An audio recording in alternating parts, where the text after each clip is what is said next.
میری زندگی کا مقصد تیرے دین کی سرفرازی، میں اسی لیے مسلمان، میں اسی لیے نمازی، میری زندگی کا مقصد تیرے دین کی سرفرازی۔ الحمدللہ رب العالمین والصلاة والسلام علی سید المرسلین، اما بعد فاعوذ باللہ من الشیطان الرجیم، بسم اللہ الرحمن الرحیم۔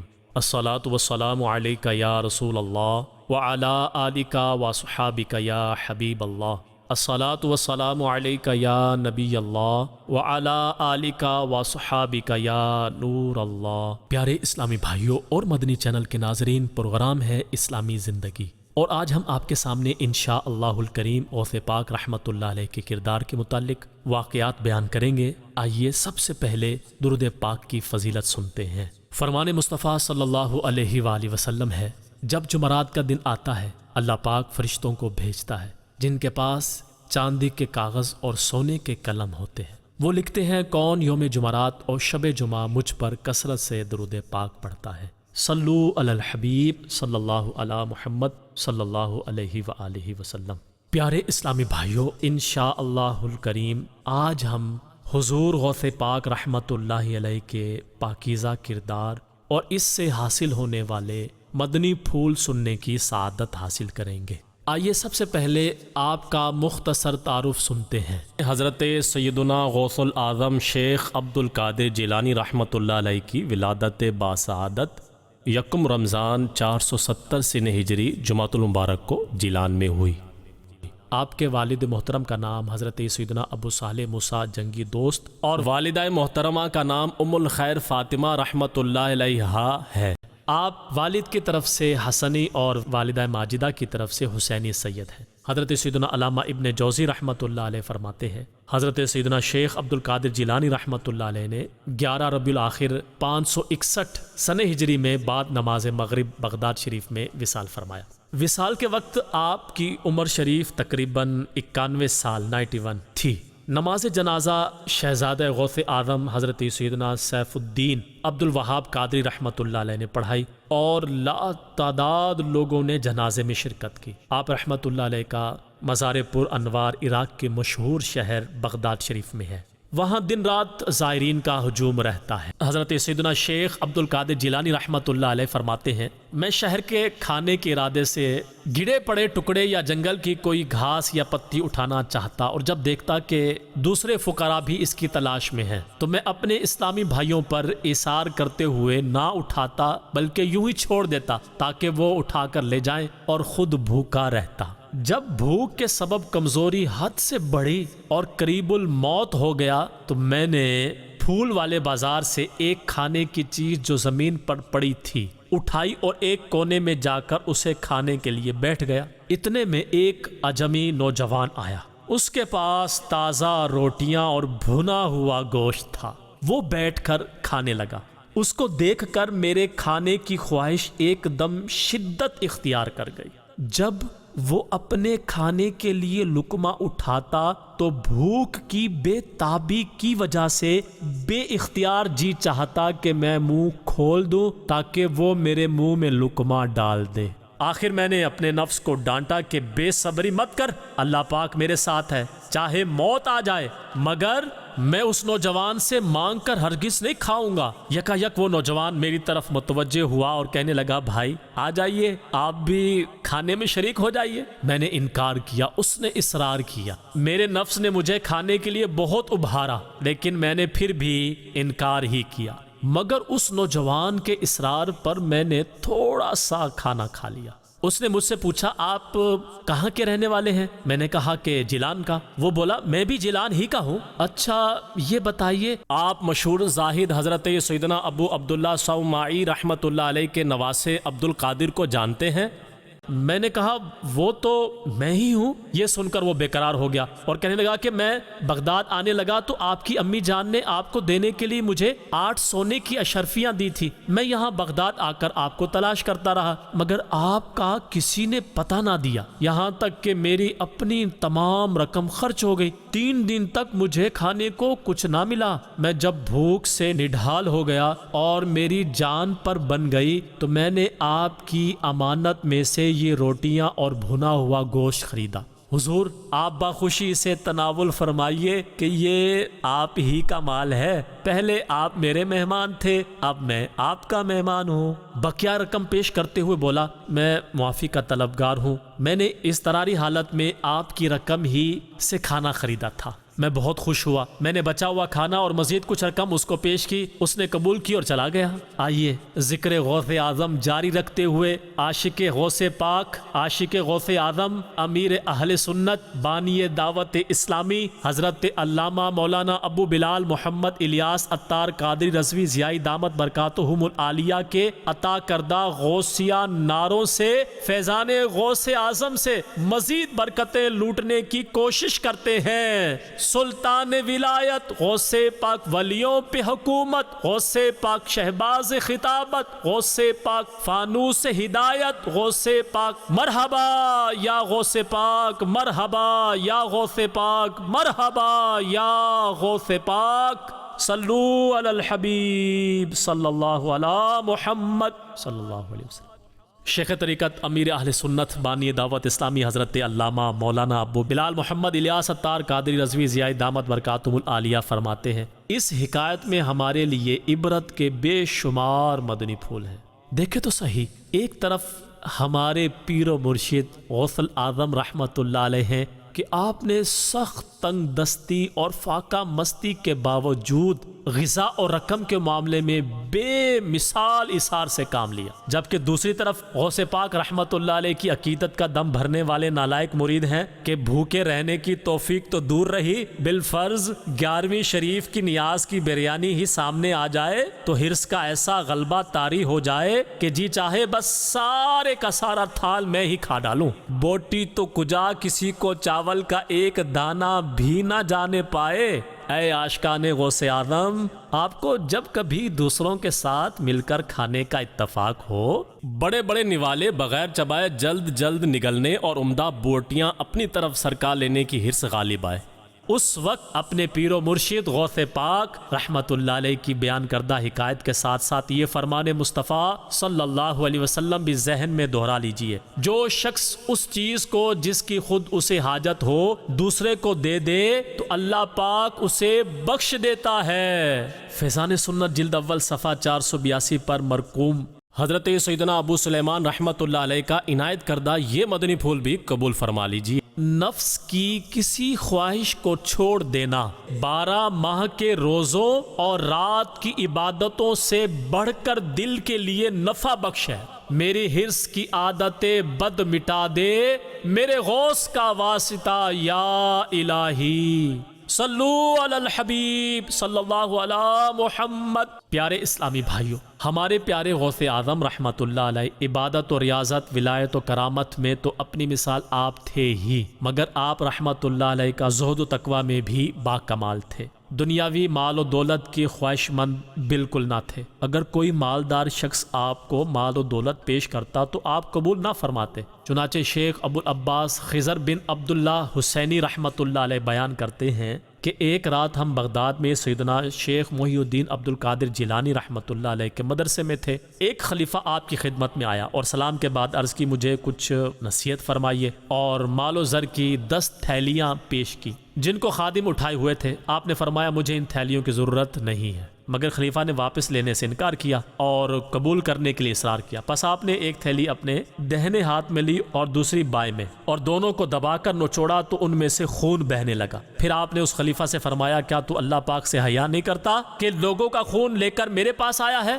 یہ سن کر وہ بے ہوش ہو گئے۔ صلو علی الحبیب صلی اللہ علیہ محمد صلی اللہ علیہ وسلم۔ پیارے اسلامی بھائیوں، دیکھا آپ نے اللہ پاک کے نیک بندے دنیاوی مال و دولت سے بے رغبت ہوتے ہیں، جب ہی تو حضور غوث پاک شہنشاہ بغداد رحمت اللہ علیہ نے اس خلیفہ کی دولت ٹھکرا دی اور اس کے مقام کا لحاظ کیے بغیر اسے اصلاح کے مدنی پھولوں سے بھی نوازا۔ دولت مندوں کی خوشامد وہ کرتے ہیں جن کو ان سے دنیا کی ذلیل دولت پانے کی ہوس ہوتی ہے، جبکہ اللہ پاک کے نیک بندے قناعت کی مدنی دولت سے مالا مال ہوتے ہیں۔ ان کی نظر دولت مندوں کی فانی دولت پر نہیں بلکہ رحمت رب ذوالجلال پر ہوتی ہے۔ جبکہ ہم اپنی حالت پر غور کریں تو ہماری اکثریت دنیا کی متوالی اور فکر آخرت سے خالی نظر آتی ہے، گویا کہ ہماری ساری توانائی دنیاوی زندگی بہتر بنانے کی فکر میں صرف ہو رہی ہے۔ ہم فانی دنیا کی لذتوں میں اس قدر ڈوب چکے ہیں کہ اچانک موت سے ہمکنار ہونے، قبر کے اندھیرے میں تنہا رہنے، منکر نکیر کے سوالات کے جواب دینے سے یکساں غافل ہو چکے ہیں۔ صلو علی الحبیب صلی اللہ علی محمد صلی اللہ علیہ وسلم۔ حضرت ابن نجار بغدادی رحمت اللہ علیہ کا بیان ہے کہ حضرت سیدنا شیخ محی الدین عبد القادر جیلانی رحمت اللہ علیہ نے فرمایا کہ جب میرے گھر میں کوئی بچہ پیدا ہوتا، میں اسے اپنے ہاتھ پر لے کر کہتا یہ اللہ پاک کی مرضی ہے، پس جب کوئی بچہ مرتا تو مجھ پر کچھ اثر نہ ہوتا، کیونکہ آغاز پیدائش ہی سے میں اس کی محبت اپنے دل سے نکال دیا کرتا تھا۔ آپ کے لڑکے لڑکیاں مجلس واعظ کی رات انتقال کر جاتے مگر آپ مجلس کو برخاست نہ کرتے۔ غسل دینے والا میت کو غسل دیتا، جب غسل سے فارغ ہوتے تو میت کو مجلس میں لاتے اور آپ کرسی سے اتر کر نماز جنازہ پڑھاتے۔ پیارے اسلامی بھائیوں، دیکھا آپ نے کہ ہمارے غوث پاک رحمت اللہ علیہ اللہ پاک کی رضا پر راضی رہنے والے کس قدر صابر و شاکر بندے تھے۔ اگر آپ کی اولاد میں سے کسی کا انتقال ہو جاتا تو شکوہ شکایت زبان پر ہرگز نہ لاتے بلکہ صبر سے کام لیتے تھے۔ اس کے برعکس بعض لوگ ایسے بے صبرے ہوتے ہیں کہ جو ہی ان پر ذرا سی مصیبت یا پریشانی کی گھڑی آئی تو آپے سے باہر ہو کر شکوہ شکایت کرنے اور لوگوں کے سامنے اپنی پریشانی کا رونا روتے نظر آتے ہیں، حتیٰ کہ معاذ اللہ ثم معاذ اللہ اللہ پاک کی ذات پر اعتراضات بھی کر جاتے ہیں، جبکہ اللہ پاک کی ذات پر اعتراض کرنا کفر ہے۔ لہٰذا جب کوئی مصیبت پہنچے، مثلا کسی نوجوان کو موت آ جائے، ننھی عمر میں بچے یا بچی کا انتقال ہو جائے، کاروبار میں نقصان ہو جائے، نوکری چلی جائے، سامان چوری یا گم ہو جائے، کہیں اچانک آگ میں کوئی جل جائے، کوئی ڈوب جائے، کوئی کسی اچانک حادثے کا شکار ہو جائے، کسی کو ہارٹ اٹیک ہو جائے، تو اللہ پاک کی رضا میں راضی رہتے ہوئے صبر سے کام لینا چاہیے کہ صبر کرنے والوں کو اللہ پاک پسند فرماتا ہے۔ اللہ پاک ہمیں مصیبت پر شکوہ شکایت کرنے کی بجائے اپنی رضا پر راضی رہتے ہوئے صبر کی عظیم نعمت عطا فرمائے، آمین بجاہ النبی الامین صلی اللہ علیہ وآلہ وسلم۔ پیارے اسلامی بھائیوں، ہمارے غوث پاک رحمت اللہ علیہ جہاں خود مصائب پر صبر و شکر کرنے والے اور اللہ پاک کی رضا پر راضی رہنے والے تھے، وہیں غریب اور تنگ دست لوگوں کی مدد کرنے کا جذبہ بھی آپ کے پاکیزہ کردار کا حصہ تھا۔ آپ کا عالم یہ تھا کہ کبھی کسی سائل کا سوال رد نہ فرماتے، خواہ اپنا ہی کپڑا دینا پڑے۔ فرمایا کرتے کہ میں نے تمام اعمال کی تفتیش کی، ان میں کھانا کھلانے سے افضل کوئی عمل نہ پایا، کاش میرے ہاتھ میں ہوتا کہ بھوکوں کو کھانا کھلاتا۔ اسی طرح شیخ عبداللہ جبائی رحمت اللہ علیہ بیان کرتے ہیں کہ ایک مرتبہ حضور غوث پاک رحمت اللہ علیہ نے مجھ سے ارشاد فرمایا کہ میرے نزدیک بھوکوں کو کھانا کھلانا اور لوگوں سے حسن اخلاق کے ساتھ پیش آنا کامل اور زیادہ فضیلت والے اعمال ہیں۔ پھر ارشاد فرمایا میرے ہاتھ میں پیسہ نہیں ٹھہرتا، اگر صبح کو میرے پاس 1000 دینار آئیں تو شام تک ان میں سے ایک پیسہ بھی نہ بچے کہ غریبوں اور محتاجوں کو میں تقسیم کر دوں اور بھوکے لوگوں کو کھانا کھلا دوں۔ حضور غوث پاک رحمت اللہ علیہ کے صاحبزادے حضرت سیدنا شیخ سید عبد الرزاق قادری رحمت اللہ علیہ کا بیان ہے کہ جب میرے والد بزرگوار مشہور ہو گئے تو آپ نے صرف ایک دفعہ حج فرمایا۔ اس حج کی آمد و رفت میں آپ کی سواری کی باگ پکڑتا تھا۔ جب ہم بغداد کے جنوب میں واقع ایک شہر میں پہنچے تو آپ نے فرمایا یہاں سب سے غریب گھر کی تلاش کرو۔ اس لیے ہم نے ایک ویرانہ دیکھا جس میں اون کا ایک خیمہ تھا، اس میں ایک بوڑھا ایک بوڑھیا تھی۔ آپ نے اس بوڑھے سے اجازت لی اور ماں اصحاب اس ویرانے میں اترے۔ اس شہر کے مشائخ اور امیر لوگ آپ کی خدمت میں اور درخواست کی کہ آپ ہمارے غریب خانے میں یا کسی اور اچھے مکان میں تشریف لے چلیے، مگر آپ نے منظور نہ فرمایا۔ والی شہر نے آپ کے لیے بہت سی گائے بکریاں، کھانا، سونا، چاندی اور سامان بھیجا اور سفر کے لیے سواریاں بھیجیں، اور لوگ ہر طرف سے آپ کی خدمت میں حاضر ہوئے۔ آپ نے اپنے ساتھیوں سے فرمایا کہ اس تمام سامان میں سے میں نے اپنا حصہ اس گھر والوں کو بخش دیا۔ یہ سن کر انہوں نے کہا ہم نے بھی اپنا حصہ بخش دیا۔ اس طرح وہ تمام مال اس بوڑھے، بوڑھیا اور لڑکی کو دیا گیا۔ رات کو آپ وہاں رہے اور صبح کو روانہ ہوئے۔ آپ رحمت اللہ علیہ کے صاحبزادے فرماتے ہیں کئی سال کے بعد اس شہر میں میرا گزر ہوا، کیا دیکھتا ہوں کہ وہ بوڑھا وہاں کے باشندوں میں سب سے زیادہ مالدار ہے۔ اس نے مجھ سے کہا یہ سب کچھ اس رات کی برکت ہے، ان گائے بکریوں نے بچے دیے اور بڑے ہو گئے، یہ انہی سے ہے۔ صلو علی الحبیب صلی اللہ علی محمد صلی اللہ علیہ وسلم۔